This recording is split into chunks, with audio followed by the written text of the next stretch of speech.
on our way to India to visit Grandpa and Grandma. I made it.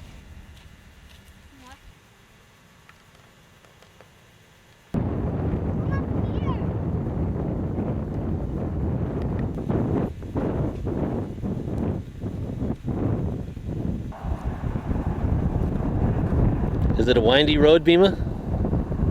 Yeah. It's like a snake going here to that other thing and climb up on that rock, and I'm gonna sail there. Hey! I found the bestest thing picturing spot ever, Daddy. What's that? Up there. Yeah, so look at that way. That pool. Daddy, let's go down. Let's go down. I'm scared up here. Come on, Daddy. Let's go. It's very nice to chant up here in the mountains.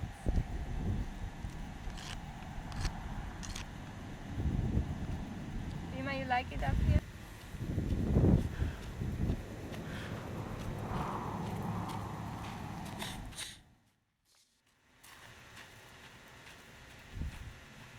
Dad. So how is it here in Indio, Mom? Oh, very nice. We were worried about the weather at first because it was cold and windy. Well, when we first arrived it was fine, but it got very cold and windy. And there were sandstorms, so we were afraid it was going to continue. But then all of a sudden, when my son came and his family, they brought the fine weather. We've had 2 very good days. Is that good water?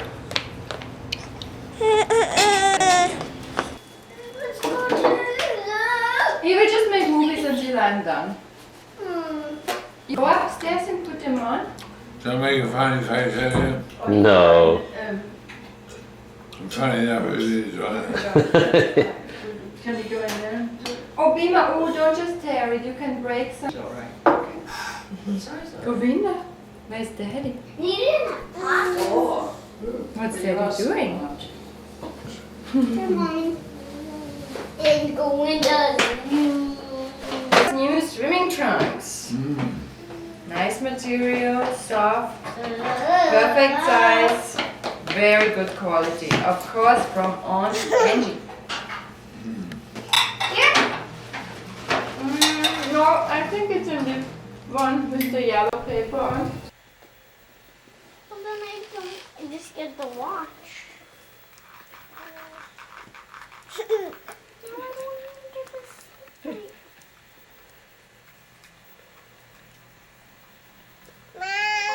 So what are you guys doing?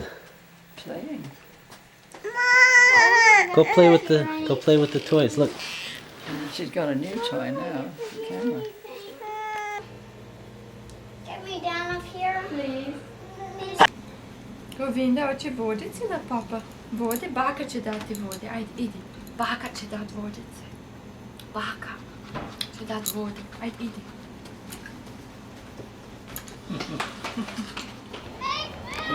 He's making movies of me now. Kind of boring. It's more action with Bima. But yes, he's making movies of your mommy now.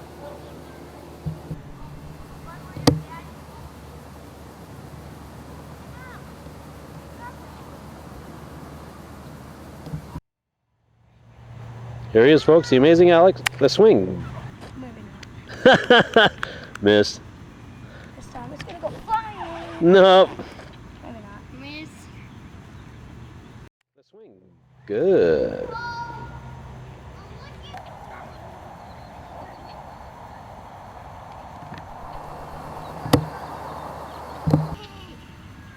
Come back, come back, more back, more back, more back. How far back? Did you see it? Yep. Okay. Ooh.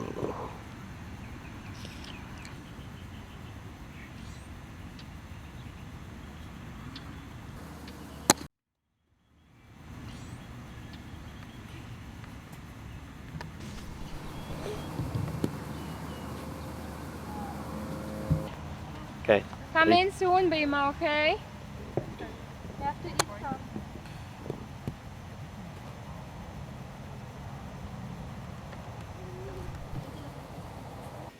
Well, when I first came to America, I was separated, of course, by my mother.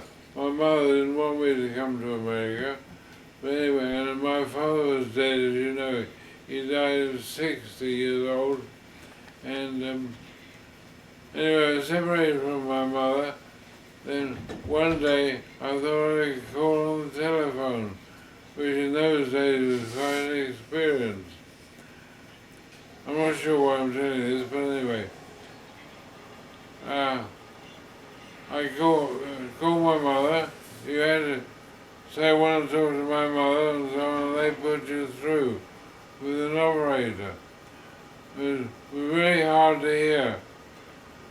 And the reason for this was the transatlantic cable had been broken in a subsequent, I think it was a radio or television program, I'm not sure what. But somebody found out where it was broken. They said simply they were chopped by an axe. So somebody probably caught a trawler or somebody put in their net by mistake and simply chopped off a cable to get rid of it. Now what I'm leading up to is that my mother was ill, and so one day when I was going to work, I had this very strange feeling that she was going to die. And for the next hour, until I got to work, until about 2 o'clock when the feeling disappeared, I had this very, very odd feeling. You know, you see in movies and people about tell you about the chap with the scythe. Well, what is he called? The Grim Reaper. Grim Reaper, yeah. I'm sure I saw that. And anyway, within a short time I found out my mother was dead. So I think she somehow was telling me she was dying. And that was the end of that. Again, people don't believe it, but still, I was sure that was true. Very strange.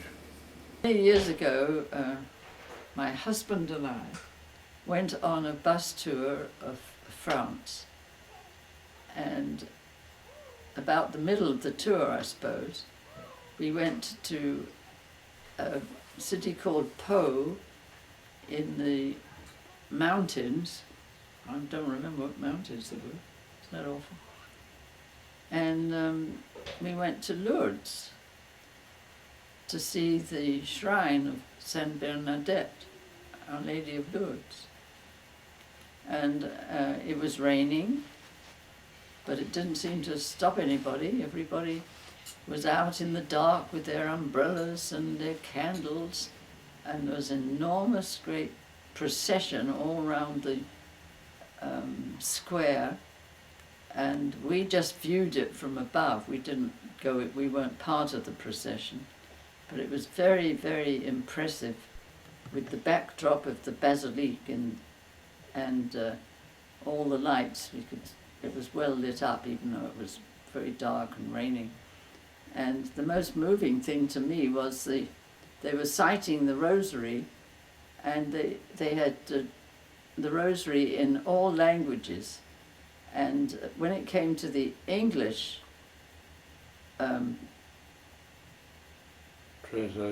translation, it was a very young English priest who spoke it in a beautiful Oxford accent, and I wasn't prepared for that, and I just loved it. I forget the sequence. I think before she became a nun, she had a vision of Our Lady. That was it, yes. Mm-hmm. And I don't know whether a rose bush, or I think a stream came out of the ground or something like that. That was it, I think, yes. And the villagers were with her, some of the children. And then she became a nun, mm-hmm. And she died very young of cancer of the knee, I believe, or something like that.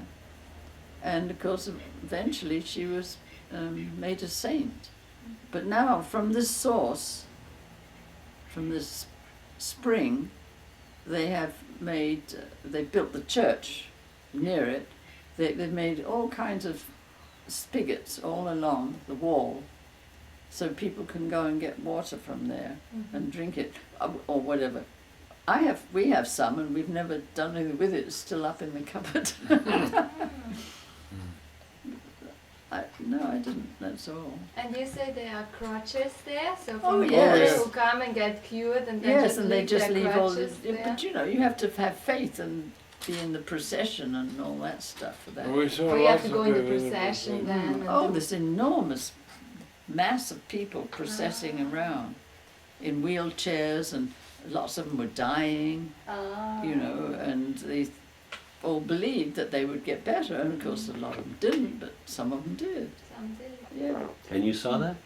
Yeah, Well, we didn't see it, but we know it's, we saw the procession. we saw the procession. Yes, we were up high. Our group was told to go up high where we could look down on them. you See the whole picture. Yes, it was very, very impressive.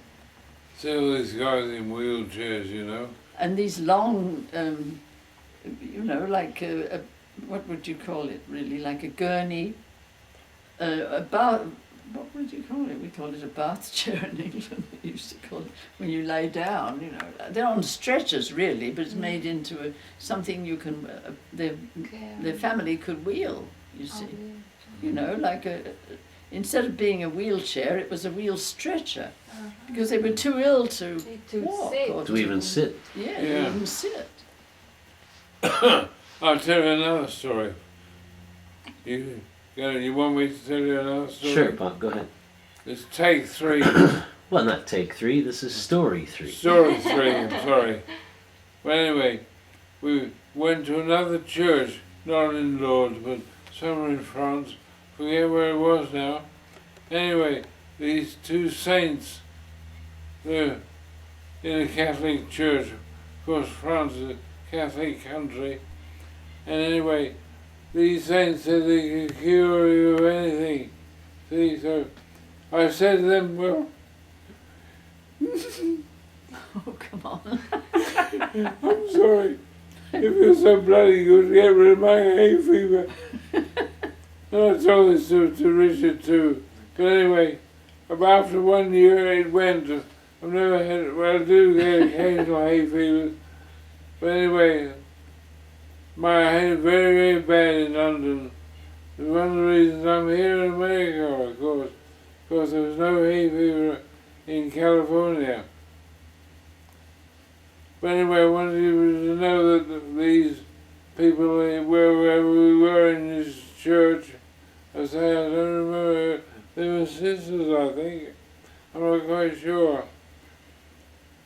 But anyway, my hay fever stopped. So that was a miraculous cure, just coincidence. Anyway, he stopped and that was all I cared about. That's the end of that story. Very good. Now, I'm going to tell you about an occasion when I was a young lady in the Boy Scouts. I was about 15 or 16 years old, and I've been told to explore a part of the Devon coast. And I climbed down a cliff, and which was very steep, but when I got there, I said, oh, this is where I found a nice sandy beach, and there was a good place for swimming. Then I had to turn around and go back to camp. I was all by myself, of course. I climbed up the cliff, and then, by then it was dark, so I had to go through a wood. And I went down a small stream, and of course the trees were like, to me, I was very upset.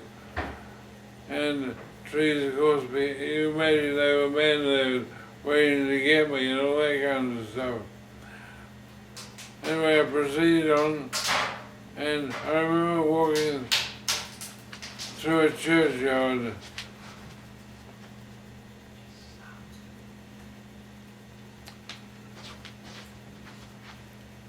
And I imagined, or I saw a man come out, and he said something to me. I don't remember what it was he said.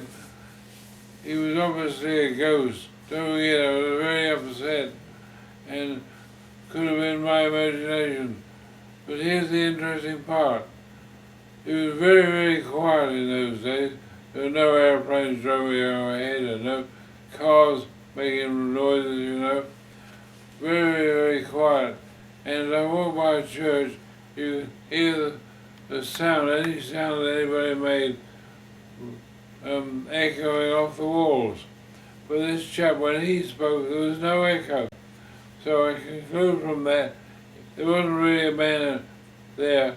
It was just inside my brain. I imagined this chap talking. And anyway, the interesting point is that I thought I saw all this, and this explains the reason for ghosts sort of going in and out of walls, appearing and then disappearing. They really aren't physically there. It's just your imagination. It's rather like 2 bits of film with one exposure on top of the other. So that was my experience with a ghost. Now most people don't believe me, but I'm sure it's true. We did a tour of Italy with my brother and his wife, and we went to Assisi, and that was a wonderful experience. Yes, and St. Francis and St. Clair. St. Francis, Assisi. and the Clare sister, St. Clair. I got lost because I took so long looking at everything, they didn't know where I was. And they have a little tiny church built over, I don't know, is it supposed to be where he's born or what? And then the great big basilica is over that. No, I don't think it's where he was born. No, it wasn't where he's born. Might have been the first church that he Yeah. resurrected. Yeah. Anyway, I probably have a book about it at home, but you know, I'm sorry, my memory is very poor and I don't remember all these things, but I just had the best time there. It was just a wonderful experience. You walked up the road, you know, and you can imagine where they had walked up and down this cobble street road, and it was just left how it was in those days. And My recollection wonderful of experience. walking up that road, it's very, very hot, and so we stopped in a cafe by the side of the road for tea, and the lady was very accommodating and knowledgeable. She gave us tea, but that's all I can remember much about I it. don't remember that. Yeah. But you could feel just happy and very satisfied. Yes, I because loved it's it. such a holy ground. Yeah, So it was very, you very can nice. feel it. Yeah, it's gorgeous. Yeah. Well, that's the end of that one. Okay. You're gonna get in trouble. Hi, Diddle. Okay. What are you doing? Oh, you forgot your thingy. Alex, Oh, Mom is yeah. gonna What leave is that us thing out. called? What is it? What is What it is it called? What is that called? What is that called? That ball? Vortex. Vortex. Vortex, yeah. Vortex? Vortex.